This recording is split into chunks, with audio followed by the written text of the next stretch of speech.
तो last episode के and पे हमने देखा था कि हमारा जो जिनवॉन होता है वो जाने के बाद एक सबसे पहली बिल्डिंग के ऊपर पंच मारता है और उस बिल्डिंग को तोड़ देता है। वो माफिया की एक बिल्डिंग होती है जहाँ पर लोन शार्क्स रहते हैं और उनकी बिल्डिंग जब ब्लो अप होती है तो गली मोहल्ले के लोग जो होते हैं वो देखकर काफी ज्यादा हैरान भी होते हैं और खुश भी होते हैं, क्योंकि उन लोगों को इन लोगों ने बहुत ज्यादा तंग कर रखा था, इसी वजह से वो लोग खुश हैं। तो इसी के साथ ही हमारा जिनवॉन जो होता है वहां से आगे वाली शॉप की तरफ चल पड़ता है और मास्टर जो होते हैं यानी बुड्ढे एल्डर जॉब्सू जो होता है उसके साथ साथ ही होते हैं और उसे कहता है कि मुझे लगता है कि ये लड़का बहुत ज्यादा पावरफुल है, मैंने पहले कभी किसी मार्शल मास्टर को इस तरह से पंच मारते हुए नहीं देखा और इस लड़के ने भी सिर्फ और सिर्फ 20 साल की उम्र में इस पूरी बिल्डिंग को एक पंच मारकर उड़ा दिया और जिस तरह की इसकी बॉडी के अंदर से एनर्जी निकल रही है मुझे तो ऐसा लगता है कि ये यहाँ पर वाकई में एक ट्रू मार्शल आर्टिस्ट है। ट्रू मार्शल आर्ट्स के स्किल्स इसी लड़के के पास है और अगर यहाँ पर इस दुनिया के हंटर्स के साथ इसको कंपेयर किया जाए तो मुझे लगता है कि ये एस रैंक के हंटर से ज्यादा पावरफुल हो सकता है ये 4 ह्यूमनली किंग्स के बराबर हो, लेकिन इस एज में अगर यहाँ पर इतना स्ट्रॉन्गर है तो आगे जाने के बाद इससे भी ज्यादा स्ट्रॉन्गर होने वाला है। तो जैसे जैसे हमारा जिनवॉन जो होता है वहां पर से आगे बढ़ता जाता है, जानकर दूसरी बिल्डिंग्स को बर्बाद करता है, वैसे वैसे यहाँ पर उसके बारे में अफवाहें फैलना शुरू हो जाती हैं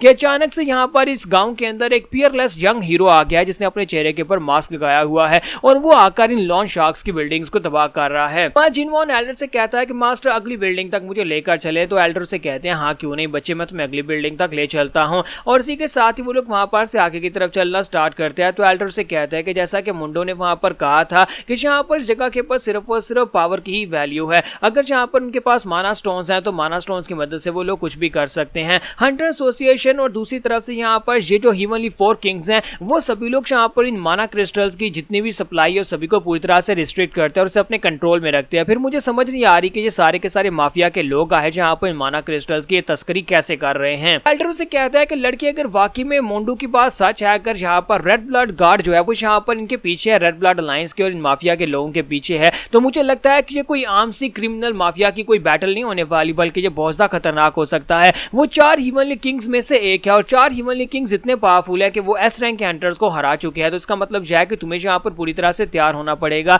क्या तुम वाकई में यहाँ पर 4 ह्यूमनली किंग्स में से किसी एक किंग का सामना करने के लिए तैयार हो या नहीं? तो हमारा जिनवॉन उसे कहता है कि रेड ब्लड अलायंस हो या फिर जो भी सब में शामिल हो, मैं यहाँ पर उन लोगों को अपने गाँव का अमन चैन खराब करने बिल्कुल भी नहीं दूंगा। और इसी के साथ ही वो लोग दूसरी बिल्डिंग के सामने पहुंच जाते हैं। वहां पर जाने के बाद हमारा जिनवॉन कहता है कि हम लोग यहाँ पर इंस्पेक्शन के लिए आए हैं। तो गार्ड उसे कहते हैं लेकिन तुम लोग तो पहले भी यहाँ पर आए थे और तुम इस बार कौन आए हो, यानी इससे पहले जो लोग आए थे तुम वो तो नहीं हो। तो जिनवॉन उसे कहता है तुम्हारे लिए एक सवाल है, जल्दी से बताओ मैं कौन हूँ। वो लोग उसे कहते हैं कि सर हमें नहीं पता कि तुम कौन हो, हमें पता है कि तुम माफिया से हो लेकिन हमें ये नहीं पता कि मास्क के पीछे कौन है। तो इसी के साथ ही हमारा जिनवॉन कहता है कि तुम लोगों ने बिल्कुल सही पहचाना, तुम्हें नहीं पता कि मैं कौन हूँ। और साथ ही हमारा जिनवॉन वहां पर पंच मारकर उनकी बिल्डिंग को भी तोड़ देता है और फिर साथ ही यहाँ पर इस पूरे गांव के अंदर जितनी भी यहाँ पर उनकी बिल्डिंग्स होती हैं लॉन शार्क्स की और इन माफिया के लोगों की, वो एक एक करके सभी बिल्डिंग्स को तोड़ते जाता है। तो जिनवॉन जो होता है जैसे जैसे बिल्डिंग्स को तोड़ आता है वैसे वैसे गली मोहल्ले में लोगों के बीच में वो बहुत ज्यादा फेमस होता जा रहा है। तो लोग यहाँ पर उसके बारे में बातें कर रहे होते हैं और कहते हैं कि उसे आज के बाद से हम लोग यहाँ पर नेमलेस हीरो का नाम देंगे या फिर नेमलेस गेस्ट का हीरो नाम देंगे,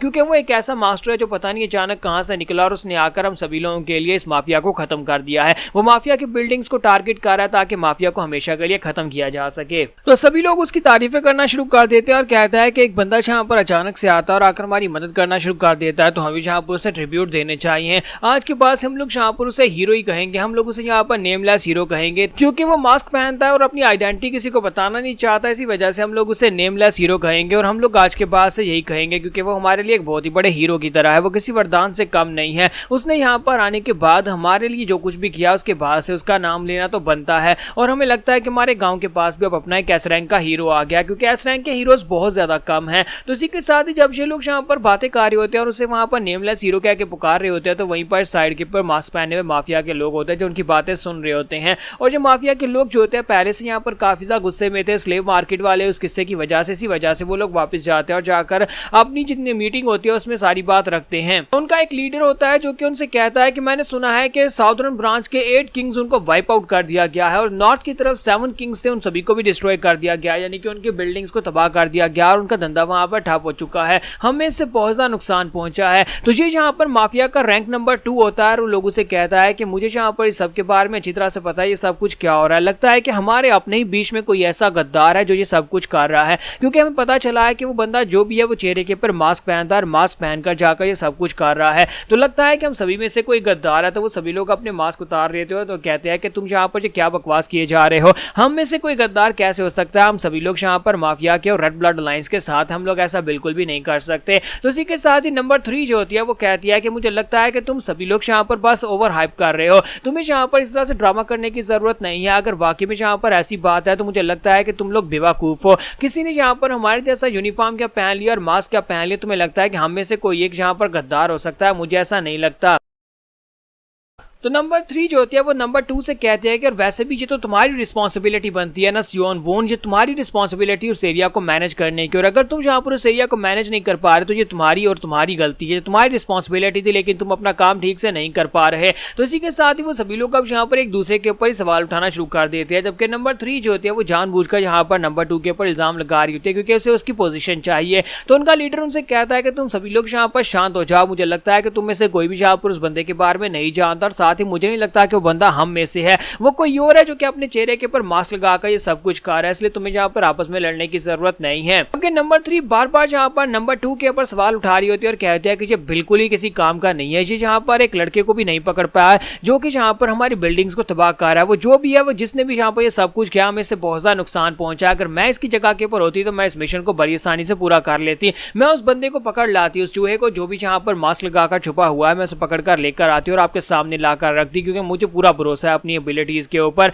मैं ये कर सकती हूँ। तो जैसे ही वहां पर ये बात सुनता है तो वो गुस्सा हो जाता है और उसे कहता है कि तुम्हें लगता है कि तुम ये काम कर सकती हो, जबकि लीडर उनसे कहता है कि बस करो, बहुत हो गया, तुम लोग आपस में लड़ना बंद करो। इसी के साथ ही लीडर उसे कहता है कि अगर तुम्हें लगता है कि तुम ये काम कर सकती हो तो मैं ये जिम्मेदारी तुम्हें देता हूँ। तो इसी के साथ ही वो उनसे कहता है कि नंबर 2 मैं चाहता हूँ कि तुम यहाँ पर मैनेजमेंट के ऊपर से इस्तीफा दो, फिलहाल के लिए तुम इस जिम्मेदारी को नहीं संभालोगे, फिलहाल के लिए ये काम जो है यहाँ पर हमारी नंबर 3 करेगी और वही यहाँ पर उस दुश्मन को पकड़ कर लाएगी। सेम टाइम के बाद दूसरी तरफ हमारा जिनवॉन जो था वो अपने साथियों के साथ बैठा मीटिंग कर रहा था और उनसे कहता है कि मुझे लगता है कि अभी तक तो उन सभी लोगों तक ये खबर पहुंच गई होगी और उन सभी लोगों को मिर्ची लग रही होगी कि हम लोग कैसे यहाँ पर उस नेमलेस हीरो को पकड़ सकते हैं। और मुझे लगता है कि अभी तक यहाँ पर जितने सवालों के वो जवाब ढूंढ रहे होंगे उतनी ज्यादा वो सवालों में उलझते जा रहे होंगे। तो बैक मुंडो से कहता है कि मुझे लगता है कि ये बात वाकई में सच है, तुमने यहाँ पर जितनी उनके बिल्डिंग्स तोड़ी अभी तक तो यहाँ पर उनके कोहराम मचा होगा। लेकिन साथ ही मुंडो से कहता है लेकिन बॉस मैं यहाँ पर ये तो जानता हूँ कि आप काफी ज्यादा स्ट्रॉन्गर है, लेकिन हमें ये भी पता है कि अगर यहाँ पर काफी सारे बी रैंक के हीरोज इकट्ठे होकर आ जाएं तो वो एक ए रैंक के हीरो को भी हरा सकते हैं। तो क्या तुम श्योर हो कि तुम यहाँ पर ए रैंक के हीरोज का मुकाबला कर पाओगे अगर वो इकट्ठे होकर आ जाते हैं?